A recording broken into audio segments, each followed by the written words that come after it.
Hello and welcome to Daily News Simplified, the answer to what, why and how of newspaper reading. Today I am going to discuss Delhi edition dated 9th April 2018 of The Hindu. So let's begin. We will discuss this article that appears on page 5 and it reads Silent Valley Park all set to reopen. So this article talks about the Silent Valley National Park and we will discuss some key points about this national park. Firstly, it is located in the Palakkad district in Nilgiri Hills in Kerala and you can see its location here in the map as well. Next, this national park lies in the core area of the Nilgiri Biosphere Reserve. Also, it is a part of the Western Ghats, which is a World Heritage Site recognized by UNESCO in 2007. So till now we have understood key points about the location of the Silent Valley National Park, that it is located in the Palakkad district in Kerala. It lies in the core area of the Nilgiri Biosphere Reserve and it is a part of the Western Ghats. Some other key points about the Silent Valley National Park are: first, Silent Valley is home to the largest population of lion-tailed macaws, which is an endangered species as declared under the IUCN Red List. Through the Silent Valley National Park, the river Kunthi Puja passes, which is a tributary of the Bharat Puja river, and this is a west flowing river. Talking about the flora in the Silent Valley National Park, its valley areas have tropical and subtropical moist broadleaf forests, and in its hilly areas above 1500 meters, shola forests are found, which are temperate forests. And lastly, rare bird species are found in the Silent Valley National Park, which include the Ceylon frogmouth and the Great Indian Hornbill. So the other key points about the Silent Valley National Park are that it is home to the largest population of lion-tailed macaws, which are an endangered species under the IUCN Red List. River Kunthi Puja passes through this park, which is a tributary of the Bharat Puja river, which is a west flowing river. Also in the valley areas of the park, tropical and subtropical moist broadleaf forests are found, whereas in the hilly areas above 1500 meters, shola forests are found, which are temperate forests. And lastly, rare bird species are found in the Silent Valley National Park, including Ceylon frogmouth and Great Indian Hornbill. So we have understood some important key points about the geographical location and the flora and fauna of Silent Valley National Park. Through this, we will also be able to solve this question which was asked in Prelims 2016. It says, in which of the following regions of India are you most likely to come across the Great Indian Hornbill in its natural habitat? Options are sand deserts of northwest India, higher Himalayas of Jammu and Kashmir, salt marshes of western Gujarat and western Ghats, and the correct answer is western Ghats.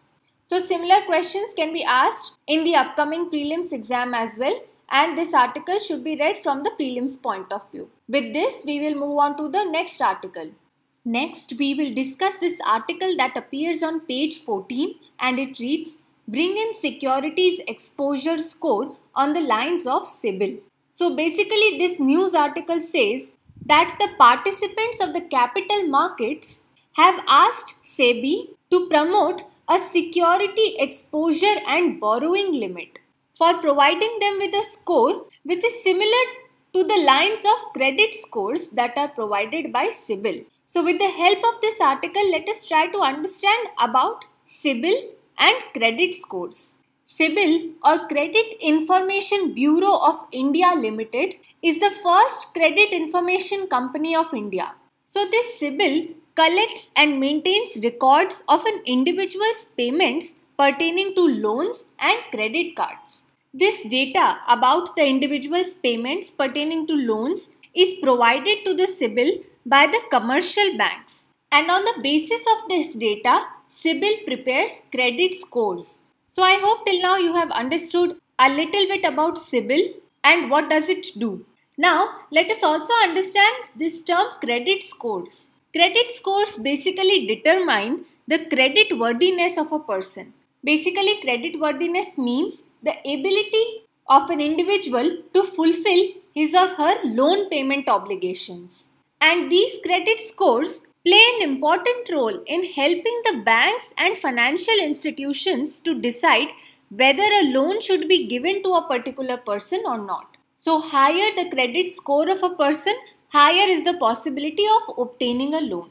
So, I hope with the help of this article you have understood about CIBIL or Credit Information Bureau of India Limited, which is the first credit information company of India. This company collects and maintains records of an individual's payments pertaining to loans and credit cards, and on the basis of this information it prepares credit scores. Also, the information about the payments pertaining to loans is provided to CIBIL by the commercial banks. We have also understood the meaning of credit scores. Credit scores are the scores that determine the creditworthiness or ability to fulfill loan payment obligations of an individual, and these credit scores are prepared by CIBIL and they help the banks to decide whether a loan should be provided to an individual or not. So, a question pertaining to CIBIL or credit scores may be asked in your upcoming prelims exam. With this, we will move on to the next article. The next important article appears on page 11 and it reads, Election Commission to take a call on electoral bonds soon. So, the concept of electoral bonds was introduced in the budget 2017-18 for a check on political funding. With the help of this article, let's understand the meaning of electoral bonds, why these bonds were introduced, and other key points. So, the concept of electoral bonds has been introduced to restrict the use of cash donations to political parties and enhance transparency in the process of political funding. Electoral bonds are bearer instruments in the nature of a promissory note and they are an interest-free banking instrument. They can be issued for any value in multiples of 1,000, 10,000, 1 lakh, 10 lakh and 1 crores from the specified branches of State Bank of India. Also, the purchaser of these electoral bonds would be allowed to buy them only after the fulfillment of extant KYC norms and by making payment from a bank account. Also, electoral bonds will not carry the name of the payee. Electoral bonds would have a life of 15 days and they can be used to make donation to only those political parties which fulfill two specific conditions, which are registered under Section 29A of the Representation of Peoples Act 1951 and which has secured not less than 1% of the votes polled in the last general election to the House of People or to the Legislative Assembly. So till now we have understood some key points about the electoral bonds, that they are an instrument like a promissory note and they are an interest-free bank instrument. They are issued in various multiples from the specified branches of SBI. The people who wish to buy these bonds have to fulfill KYC norms after making payment from a bank account and it does not carry the name of the payee. Also, donations through electoral bonds can be made only to those parties which are registered under the Representation of People Act 1951 and which have secured not less than 1% of votes in the last general election to House of People or Legislative Assembly. Apart from this, we should know that which particular acts were amended for the introduction of electoral bonds. So, amendments were made to the Income Tax Act 1961, Representation of People Act 1951, Companies Act 2013 and RBI Act 1934. Also, there are certain demerits associated with the electoral bonds. For example, an amendment has been made to Section 29C of the Representation of People Act, which says that it is no longer mandatory for the political parties to report the details of the donations received through the bonds. Also, the donors are not required to disclose the name of the political party. So, these particular points affects the cause of transparency in the funding of elections. So, even though electoral bonds have been introduced to promote transparency in electoral funding, such amendments are in contrast to this purpose and they adversely affect the cause of transparency in the funding of elections. Hence, from the exam point of view, we have also understood which particular acts have been amended to introduce the concept of electoral bonds and what are certain demerits that are associated with the electoral bonds. Since electoral bonds were introduced in the Union Budget last year, hence this is an important topic for prelims exam this year. And the student should remember all the key points that we have discussed here. With this, we will move on to the next article. We will discuss this article that appears on page 8 and it reads, Smoke in the Woods. This article is a critical note on the draft forest policy which has been prepared by the Ministry of Environment and Forest. Firstly, we will discuss some important points about the role and importance of forests. Forests support around 250 million people by providing them firewood, fodder, bamboo, etc. Secondly, timber is a major source of revenue for the states. Thirdly, forests have various ecological benefits such as they regulate stream flows and sediments. Also, forests provide global benefits of biodiversity and carbon sequestration. Here, carbon sequestration means a natural or artificial process by which carbon dioxide is removed from the atmosphere and held in solid or liquid form. So till now we have talked about the role and importance of forests, that is they support around 250 million people, they provide various ecological benefits and they help in carbon sequestration. Now we will discuss how the forest policy has evolved in India over the years. So during the colonial period, the forest policy focused on maximizing revenues of the state and the Imperial Forest Department was the sole owner, protector and manager of the forests. Next, post-independence, the same approach continued and forests were seen as a source of raw material for industries with minimum involvement of forest communities. After that, a forest policy was launched in 1988, which was a paradigm shift. This is because it recognized multiple roles of forests and prioritized environmental stability over revenue maximization. This forest policy also emphasized people's involvement in protecting and regenerating forests. Thus, it recognized the limitations of the state in managing forests. Hence, learning from the above experience, Joint Forest Management or JFM started in 1990, which was aimed at implementing the concept of people's involvement. Next, a Forest Rights Act was passed in 2006, which gave communities the right to manage and access forests. So with the help of this discussion, we have understood the evolution of forest policy in India. In the colonial India, forest policy focused on maximizing the revenue of the state.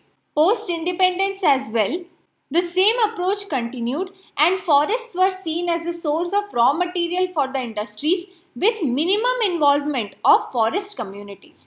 In 1988, a forest policy was announced which prioritized environmental stability over revenue maximization, which was a paradigm shift from the earlier forest policy. This policy emphasized people's involvement in protecting forests and it recognized the limitations of the state in forest management. Based on these lessons, Joint Forest Management was implemented in 1990, which was aimed to implement the concept of people's involvement. And lastly, the Forest Rights Act in 2006 gave communities the right to manage and access forests. Pertaining to the issue of forest rights, certain judgments and observations have also been made by the Supreme Court. In 1990, the Supreme Court observed for forest diversion, a net present value concept was introduced. However, during this observation as well, Supreme Court failed to recognize the involvement of communities in forest diversion. However, the Forest Rights Act 2006 required communities' concurrence for forest diversion. So here the Supreme Court was unable to recognize the role of communities in forest diversion, but Forest Rights Act required the community's concurrence for forest diversion. This can also be explained through the Niyamgiri judgment of the Supreme Court, under which local communities prevented bauxite mining in sacred hills. Now let us talk about the Draft Forest Policy 2018. Firstly, this policy introduces production forestry and plantations. We should understand the meaning of this term production forestry here.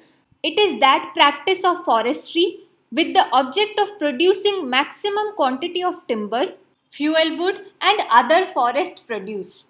For plantations, the draft forest policy suggests a PPP model, and this has primarily been done to meet India's commitments to the Paris Climate Change Summit. And the commitment is to sequester 3 billion tons of CO2 in our forests. Also, the plantation would be carried out by using CAMPA funds. Here, CAMPA stands for Compensatory Afforestation Fund Management and Planning Authority. However, the article also gives certain examples from the past where such plantations have negatively affected biodiversity and have undermined local livelihood needs of forest communities. So we have understood important points about the Draft Forest Policy 2018, that it is aimed at introducing production forestry and plantations, where production forestry means maximizing the quantity of timber, fuel wood and other forest produce. Also for plantations, the policy suggests a PPP model, and this will help to meet India's commitments to the Paris Climate Change Summit. Also, plantation would be carried out using CAMPA funds. So even though there are various positive developments in the draft forest policy, it also overlooks certain ecological and social implications of production forestry. And somewhere it also fails to incorporate the lessons learned since the last forest policy of 1988. So we have understood many key points with the help of this discussion. Mainly we have understood about the evolution of forest policy in India and what are the key landmarks in the forest policy, and we have understood key points about the draft forest policy 2018. The students should read this article from both prelims as well as mains exam point of view. With this, we will move on to the next article. Next, we will discuss this editorial which appears on page 8, and it reads, Inclusion and the Right to Dignity.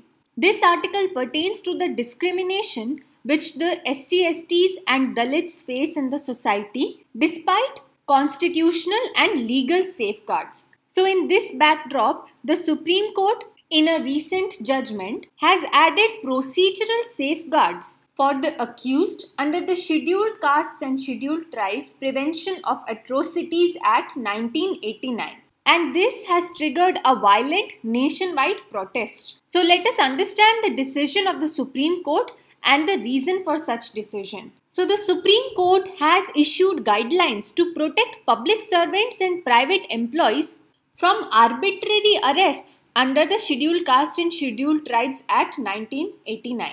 This act protects the SCs and STs from casteist slurs and discrimination. So the Supreme Court held that the government officials cannot be prosecuted on mere allegation of committing an offence without the sanction of appointing authority. Also, the Supreme Court has said that a preliminary inquiry must be conducted before registering an FIR against the officials, and this preliminary inquiry should be aimed to check that whether the case falls within the parameters of the Atrocities Act and whether the case is frivolous or motivated. Next, the Supreme Court has directed that public servants can only be arrested with the written permission of their appointing authority. And in case of other employees, no arrest can be made without the approval of the District Senior Superintendent of Police. So I hope you have understood some key points about the Supreme Court's order pertaining to the SC/ST Act 1989. The Supreme Court has issued guidelines to protect public servants and private employees from arbitrary arrests under the Act. It has said that government officials cannot be prosecuted on mere allegations of committing an offence, and a preliminary inquiry must be conducted before registering an FIR against the officials. Also, it has said that public servants can only be arrested with the written permission of the appointing authority, and other employees can only be arrested after the approval of the District Senior Superintendent of Police. Now let's understand what is the reason behind the Supreme Court giving such a judgment. The Supreme Court had made certain observations about the SC/ST Act, and it said that in the past 3 decades, there have been many instances of false complaints under the Act which were made to satisfy vested interests, and also the Act has been regularly misused to file false complaints. And the Supreme Court noted that any harassment of an innocent citizen, irrespective of caste or religion, is against the guarantee of the Constitution. And hence the above judgment was provided by the Supreme Court. We should also understand what is the main aim of the SC/ST Act 1989. So Article 17 of the Indian Constitution has abolished untouchability, forbade its practice in any form, and made enforcement of any disability arising out of untouchability as an offence which is punishable in accordance with the law. Hence, the Act aims to prevent the offences of atrocities against the members of scheduled castes and scheduled tribes. It provides for special courts for the trial of such offences and to provide relief and rehabilitation for the victims of such atrocities. Also, Section 18 of this Act prohibits granting anticipatory bail to persons committing an offence under the Act. Here, anticipatory bail means that when any person has the reason to believe that he may be arrested on an accusation of having committed a non-bailable offence, he may apply to the High Court or the Court of Session for a direction under this section, and the court may direct that in the event of such arrest, he shall be released on bail. So the SC/ST Act prohibits granting of any anticipatory bail in case of any offences committed under the SC/ST Act. So with the help of this discussion, we understood that the reason why Supreme Court had given this judgment was because it had noted that there were instances of false complaints in the past under this Act and the Act was misused. Also, we have understood about the aim of the SC/ST Act. It is aimed at preventing atrocities against SC/STs, provide special courts for the trial of such offences, and provide relief and rehabilitation to the victims. Also, Section 18 of the SC/ST Act prohibits granting anticipatory bail to persons who commit offence under the SC/ST Act. So, this article forms an important part of social issues, and it is also important from the governance point of view. For the UPSC exam, the students can refer to the article from the mains exam point of view. With this, we come to an end to today's newspaper discussion. Now let's move on to question for the day.